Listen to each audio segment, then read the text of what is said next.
NDA में रहेंगे? तो सोचेंगे। अरे कुछ छोटे भाई ये नेता हैं, वो दर्द देते हैं तो दर्द बोलना ही पड़ेगा ना। ऐसे निषादों के भी आरक्षण के मुद्दे को जिस दिन भाजपा चाहेगी उस दिन हल हो जाएगा। 27 के चुनाव में कितनी सीटों की मांग है आप? अब मैंने कुछ मांगा ही नहीं। सीट सम्मानजनक दीजिए जिससे हमारे लोग वोट दे के आपको जीतते हैं। अब सब पार्टियां कह रही है निषाद को खोज के लाओ, जिलाध्यक्ष दो, टिकट दो, नहीं तो हम लोग जीत नहीं पाएंगे। राम मंदिर तभी बना जब निषाद पार्टी आई। उत्तर प्रदेश में सरगर्मियां तेज हो गई हैं। 27 के चुनाव के पहले सभी राजनीति दल की जितनी भी पार्टियां हैं जोरों शोरों से अपनी तैयारी कर रही हैं, लेकिन इस बीच एनडीए में ज्यादा सभी की निगाहें टिकी हुई कि आखिरकार एनडीए गठबंधन जो है 2027 के चुनाव में कितनी ज्यादा सीटें हासिल कर सकता है, और मुख्य रूप से अगर एक शब्द में बात कहा जाए तो वो जीत हासिल कर पा रहा है कि नहीं। ऐसे में गठबंधन में जितने भी दल शामिल है उनका सहयोग बेहद ही महत्वपूर्ण है। लेकिन निषाद पार्टी जो शक्ति प्रदर्शन करने जा रही है 22 मार्च से, उत्तर प्रदेश के 4 ऐसे जिले हैं, वाराणसी, प्रयागराज, गोरखपुर, मेरठ, इनमें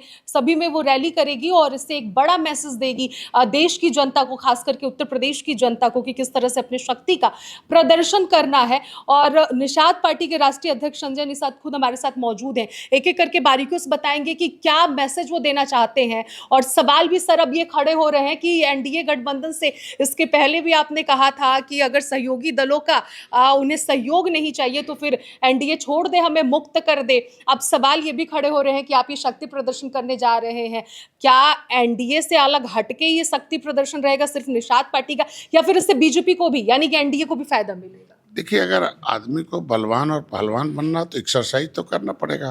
अपनी शक्ति को तो बिना एक्सरसाइज की शक्ति तो बढ़ेगी नहीं।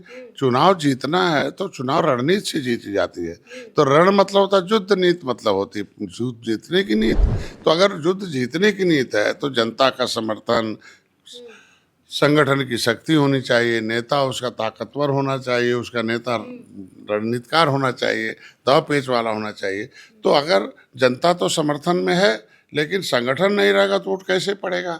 हम कहते हैं कि आज के दिन में भारतीय जनता पार्टी पहले भी आई, लेकिन राम मंदिर तभी बना जब निषाद पार्टी आई।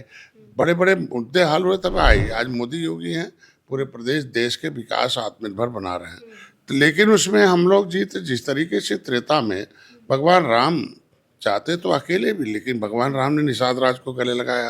एक निषाद राज की सेना लिया, रावण पर विजय प्राप्त किया। तो एक पहचान है, निषाद राज उनके मित्र थे आए। तो अगर मैं मित्र हूँ बीजेपी का तो जो हम जीत दें तो बीजेपी इस बात को कहना कि ये हमारे सहयोगी दलों ने विशेष जीत दी जिस तरीके मंच पर है। अजय जो हारे वो भी जाने कि भाई निषादों ने हमें हरा दिया, निषाद पार्टी ने हरा दिया है।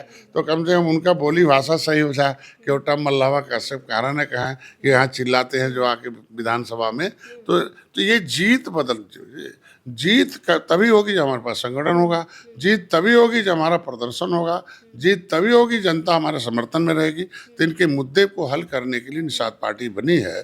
तो ये तो एक्सपोज होना चाहिए ना कि कौन बेईमान है, कौन संविधान लागू कर रहा है। बेईमान लोग कौन थे? जो देश हमने आज़ाद कराया, मलाई कोई दूसरा खा रहा है। आज़ादी के नाते उजड़े हम, बर्बाद हम हुए हैं। 24 कैरेट के राष्ट्रवादी निषाद हैं और आज के दिन भूमिहीन बन के घूम रहे हैं। ऐसे 193 जाति उत्तर प्रदेश में घूम रही, पाइपलाइन में, पॉलीथीन में, रोड पर झुग्गी। तो फिर उत्तर प्रदेश की सरकार क्यों नहीं कुछ बड़े नियम और रूल रेगुलेशन लागू कर रही है? क्योंकि आप तो कैबिनेट में एक मंत्री हैं, बड़े पद पर हैं, जोरों शोरों से आप पिछले कई वर्षों से आवाज उठा रहे हैं मछुआरों समाजों को ऐसी कैटेगरी में लाने के लिए, उसके बावजूद भी अभी तक आपको सफलता नहीं मिली है। सवाल आप पे भी खड़े हो रहे हैं सर, क्यों? सफलता तो बहुत मिली। जो इस निषाद का कोई नाम नहीं जानता था वो अब मोदी जी उसका नाम जयकारा लेते हैं, योगी जी। अब सब पार्टियां कह रही है निषाद को खोज के लाओ, जिलाध्यक्ष दो, टिकट दो, नहीं तो हम लोग जीत नहीं पाएंगे। ये बहुत बड़ी सफलता है। मोदी जी निषाद के घर जाके चाय पिए। अरे मोदी जी एक निषाद के बेटे को बुलाकर एक इनकी समस्याओं के समाधान के ज्ञापन लें। योगी जी हैं तो ये भाजपा है, इस पे चर्चा करे। वो तो रात में बैठती है, सुबह हल कर देती है। कोई भी ऑर्डर कर देती है इनको। 10% आरक्षण महिलाओं को दे दिया, किसी से पूछा नहीं। 33% महिला आरक्षण, 10% अपर कास्ट को दे दिया। तो इसी तरीके से निषादों के भी आरक्षण के मुद्दे को जिस दिन भाजपा चाहेगी उस दिन हल हो जाएगा। लेकिन जिसको लेना वो तो रोड पर आए। ये तो जाने कि हमें कौन सा चाहिए, बेईमान वाला, संविधान वाला। क्योंकि हमारे लोग पहले से कांग्रेस से, सपा के, बसपा के साथ रहे, गुमराह होते रहे। अब रास्ते पर आए तभी तो हिस्सा पाएंगे। अब बच्चा रोएगा नहीं तो कहाँ से दूध पाएगा भैया। तो आज के दिन में आज के दिन में गोरखपुर में 22 तारीख को एक बड़ा हमारे कार्यकर्ताओं की महारैली है। उसमें 4 प्रमुख मांगे हैं कि हमारा ओबीसी से 9% खारिज किया जाए और एससी में शामिल किया जाए, क्योंकि राष्ट्रपति के अधिसूचना से और अधिनियम से हम अनुसूचित हैं। हमारा सेंसस मैनुअल 1961 में 1961 में गिनती हुई, हम अभी तक थे, हमारा ओबीसी में न नाम काट रहे हैं, क्योंकि 26/12/2016 को राज्यपाल ने कहा ये जातियाँ पिछड़ी हैं। लेकिन जब 5 दिन बाद जब हम लोगों ने आंदोलन किया और सही बात बताया तो संशोधन किया कि नहीं, ये जातियाँ पिछड़ी नहीं है, केवटमला अनुसूचित है। तो राज्यपाल के अधिसूचना के अनुसार मेरा 9% ओबीसी से काट के एससी में जोड़ दिया जाए। दूसरा, हमारे तालघाट नदी जो है फिर से वापस के रोजी रोटी का साधन है। तीसरा, इनकी वर्ग 3 की जमीन आसामी दर था, जो अंग्रेजों ने कहा था भैया अब हमें न मत मारो, अपना ले लो जितना भी अपना मछली पालन वगैरह है, लेकिन वर्ग 3 की जमीन पिछली सरकारों ने छीन लिया। इनकी विमुक्ति जनजाति की सुविधा मिलती थी, अंग्रेजों के कानून से मुक्त हुए थे और इनको 74 प्रकार की व्यवस्था देने के लिए, इनके बच्चों को पढ़ने के लिए फ्री में, लेकिन 2013 में सपा की सरकार ने छीन लिया। तो ये चारों चीज़ों की मांग हो और बताया जाएगा कि छीना कौन है, बदमाश कौन है, कौन धोखेबाज है, एससी में रहते हुए ओबीसी में कौन डाला है, अब विरोध कौन कर रहा है। और जब हम सदन में आवाज़ उठाते हैं तो भाई भाजपा के लोग तो मेरा समर्थन करते हैं, अब विरोध कौन करते हैं, सपा के लोग करते हैं। तो इसका मतलब वो नहीं चाहते हैं।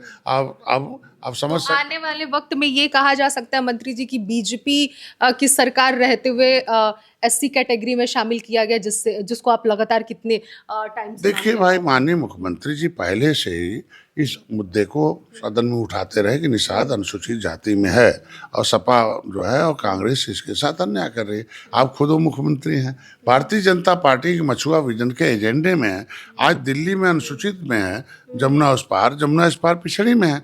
दिल्ली से रामचरित्र निषाद अगर मछली शहर अनुसूचित जाति सीट से सांसद बन सकते हैं, तो यहाँ के निषादों के खून में कौन सी गलती कमी है, उसको हम लोग दूर कर दें। कम से कम जब भाजपा में रहने वाले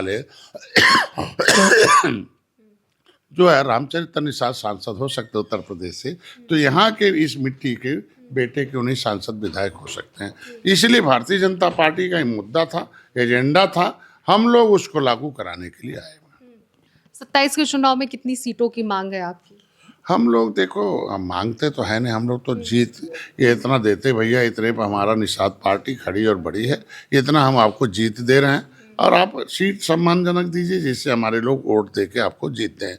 और पिछली बार अब देखो उन्होंने 15 सीट दिया था और मैंने कुछ मांगा ही नहीं, मैंने हारी हुई सीट मांग लिया कि भैया हारी हुई दे दीजिए, जहाँ कभी भाजपा ने जीती हो। 11 हारी हुई लिया मैंने, उसमें 9 जीत कर दिया और 2-3 हज़ार वोट से हारे थे, बाकी उनके सिंबल पर ले लिया। तो आज के दिन में अभी हमको लगता है कि जब वो जान जाएंगे कि 180 सीटों पर निषाद पार्टी को खड़ी बड़ी है, इनके बूथ अध्यक्ष है, सेक्टर अध्यक्ष है, इनके गांव में इनकी आवाज़ है, इनके टोपी झंडे नारे हैं, ये आसानी से हम 180 सीट जीतेंगे, तो एक निश्चित रूप से एक सम्मानजनक सीटें देंगे।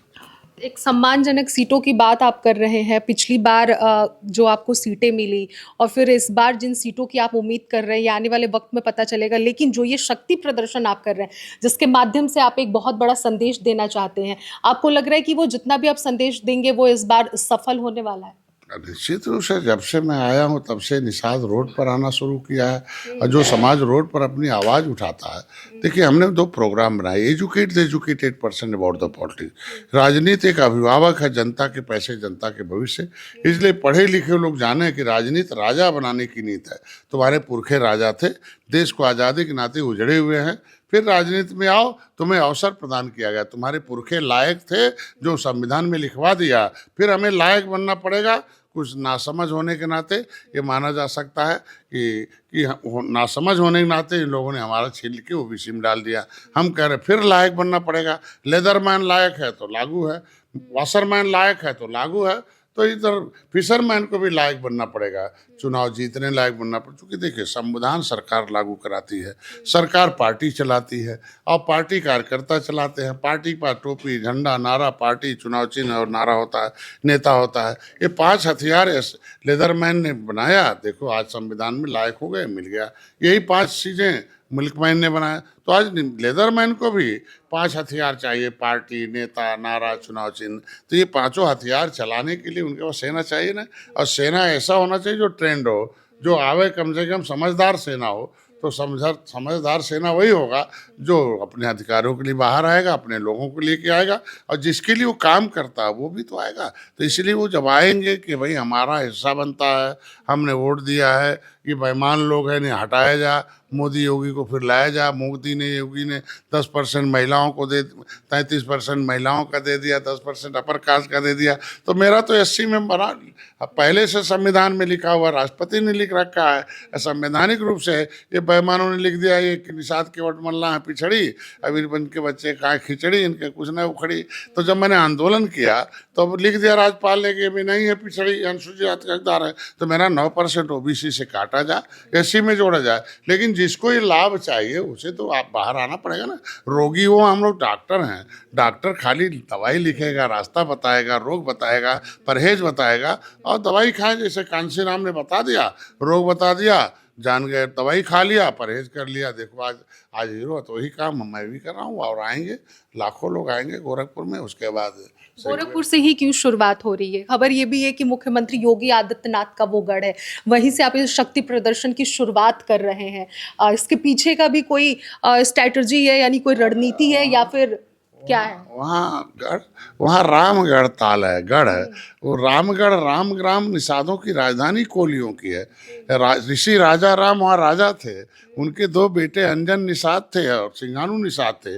पहला कैलेंडर गोरखपुर में बनाया अंजन निषाद ने, कितने ज्ञानी रहे। और सिंघाणु निषाद राजा थे भाई, वहाँ भगवान बुद्ध के एक अस्थि कलश गोरखपुर में भी आया था। इसके मतलब वहाँ अगर सबसे ज़्यादा संख्या निषादों की गोरखपुर में है, लगभग 9 विधानसभा मिला के 7-8 लाख हमारी आबादी है, और वहीं हम 40 साल से काम कर रहा हूँ। तो जड़ तो गोरखपुर निषाद पार्टी की है। तो जड़ जब सींचेंगे तभी पेड़ खड़ा बड़ा होगा, फल आएगा। और दुश्मन जड़ ही सुखाना चाहता है। जितना देखिए, पहले दलाल लोग थे, निषाद पार्टी आई, दलाल हलाल हो गए, दल आ गया। हमारे समाज के लोगों ने दलाल को हलाल कर दिया, दल बना लिया, अब दल आ गए। तो निषाद पार्टी, निषाद जब खड़ा हो रहा है तो दल खड़ा हो रहा है, और नहीं खड़ा होंगे तो दलाल खड़ा हो जाएंगे। तो इसलिए वो दल को खड़ा करेंगे, दलाल का दिक्कत नहीं है। और दल ही उनकी आवाज़ है, दल ही उनका जो है, दल ही समस्याओं का हल है। जिसका दल उसके समस्याओं का हल, जिसका दल नहीं उसका बल नहीं, उसके समस्याओं का हल नहीं। तो इसलिए ये बताना कि जो दल है, तो निषाद पार्टी का केंद्रीय कार्यालय है भाई। वहाँ के लोगों ने पार्टी खड़ा बड़ा किया, विचारधारा को पूरे प्रदेश में फैलाया। तो उनका हक बनता है कि निषाद पार्टी कितनी खड़ी बड़ी हो गई प्रदेश में। वो आते हैं, बड़े प्रेम से आते हैं कि गोरखपुर की आवाज़ ने हमें पहचान दिलाई, गोरखपुर की आवाज़ ने हमें ताकत दिया, गोरखपुर की आवाज़ ने हमारे अधिकारों की आवाज़ बनी हुई है। तो वो बड़े प्रेम से पूरे प्रदेश और देश के लोग आते हैं। अच्छा ठीक है, एक सवाल ये भी अब खड़े होते हैं पिछले कई महीनों से कि संजय निषाद जो है एनडीए गठबंधन से अलग हट सकते हैं, गठबंधन वो तोड़ सकते हैं, क्योंकि आपने भी कई बार ये बयान दिया है अनुसूचित जाति को लेकर। तो इस बार क्या लग रहा है, शक्ति प्रदर्शन के बाद अगर आपके हिसाब से कार्य नहीं हुआ तो आप एनडीए में रहेंगे या फिर कुछ अलग करेंगे? कुछ छोटे भैया नेता हैं, वो दर्द देते हैं तो दर्द बोलना ही पड़ेगा ना। कि अगर छोटे भैया नेता से काम चल जाए तो दल की क्या है? जो कांग्रेस में दलाली करते रहे, हाँ, दलदल में डाल दिया समाज को। जो बसपा में दलाली करते रहे, समाज को दलदल में डाल दिया। जो सपा में दलाली करते रहे, दलदल में डाल दिया। अब भाजपा में आ गए, अब भाजपा में भी वही काम कर रहे हैं। जमीन जायदाद, लोग आते हैं बेचारे, हमारी ज़मीन बचा दो, अब पता चलो उसके नाम पर ज़मीन ही बिक जा रही बेचारे की। तो ऐसे लोगों को, अगर ऐसे लोग कुछ उल्टा पुल्टा बोलते हैं, हम लोग एक मुश्त वोट दिलाते भाई योगी जी मोदी जी को आज के दिन में। तो दल के पास एक वोट बैंक है, दल से अगर दोस्ती की है तो भगवान राम के साथ गले मिला है निषाद, भगवान राम ने निषाद। तो उसी तरीके से भाजपा ने अगर हमें गले लगाया है तो उस गले का कम से कम मित्रता का ध्यान होना चाहिए। इनको समझाएं जो उल्टा पुल्टा बोलते रहे। अब तो समझ गए, अब कोई दिक्कत नहीं है। तो भारतीय जनता पार्टी से मैंने पहले भी कह रखा भी, माननीय अखिलेश जी ने बड़े प्रेम से, मैं था 2017 में, हमने हाथी साइकिल पंजा को मिटा दिया था। 2018 में आए, मैंने उनको ऐतिहासिक जीत दी, गोरखपुर, फूलपुर, कैराना, नूरपुर, मैंने चारों उपचुनाव जीत करके दिया था। 37 साल से बहन जी और मुलायम जी अलग अलग थे, उनको हमने एक करने का प्रयास किया कि अगर दलित और पिछड़े की राजनीति करते हो, दलितों की राजनीति करते हो और दोनों की दवाई राजनीति है, तो एक हो जाओ, अलग अलग रहोगे तो बर्बाद हो जाओगे। तो एक हुए गोरखपुर में, फूलपुर, कैराना, नूरपुर में एक हुए, हमने जीत दिया। पता चला अहंकार भर गया इन लोगों को। 2019 में हमें पीस पार्टी दोनों को अलग कर दिया। तो फिर अगर उन्होंने दरवाज़ा बंद कर दिया तो मैं बीजेपी के पास आ गया। तो बीजेपी जब दरवाज़ा बंद करेगी तो सोचेंगे, और काहे के दरवाज़ा बंद करेगी भाई? बीजेपी का त्रेता का गठबंधन निषाद और भगवान राम का, वो काहे बंद करेगी? 56 फुट की मूर्ति लगा दिया, हजारों करोड़ रुपया निषाद राज के किले पर खर्च करके हमारा गौरवशाली इतिहास बड़ा कर दिया है। आज के दिन में पॉलिसी बनाई है, पिछली सरकारों ने 3,000 करोड़ रुपया दिया, हमारी सरकार ने मछुआरों के लिए 61,000 करोड़ रुपया दिया है। उत्तर प्रदेश में बहुत परियोजनाएं हैं, वर्ल्ड फिशरी सेंटर बन रहा है, इनके लिए पार्क है, करोड़ों रुपया दे के अभी तमाम मिलें लगवा रखी है निषादों को। अगर मछुआरों की आय दुगनी हो रही है, प्रोडक्शन दुगना हो रहा है, हमारा जो आज के दिन विकास की मुख्यधारा में आ रहे हैं, फिर मैं ट्रेनिंग करा रहा हूँ इनको किसान के, तो इनके बच्चों की शिक्षा, स्वास्थ्य, रोजगार, उनकी बेटी की शादी कराने के लिए, इनके इलाज, ये सारी पॉलिसी तभी बनेगी जब सरकार के साथ रहेंगे। अब फिलहाल अभी 2027 की सरकार वो एनडीए की बननी है, और एनडीए के साथ समाज मेरा रहेगा, पार्टी भी रहेगी, और सरकार के साथ रहेंगे तभी समस्याओं का समाधान होगा, तभी हम सेवा दे सकते हैं, तभी सुरक्षा सम्मान दे सकते हैं। इसलिए ये एनडीए के ऊपर है कि जब उनको लगेगा, तब मैंने कहा था कि एनडीए को अगर लगता है कि हमसे नहीं फायदा तब करो। ठीक है, बहुत बहुत शुक्रिया। तो ये थे डॉक्टर संजय निषाद, कैबिनेट मंत्री बीजेपी सरकार में। और इस वक्त जो शक्ति प्रदर्शन निषाद पार्टी करने जा रही है और उसको लेकर चारों तरफ चर्चा हो रही है।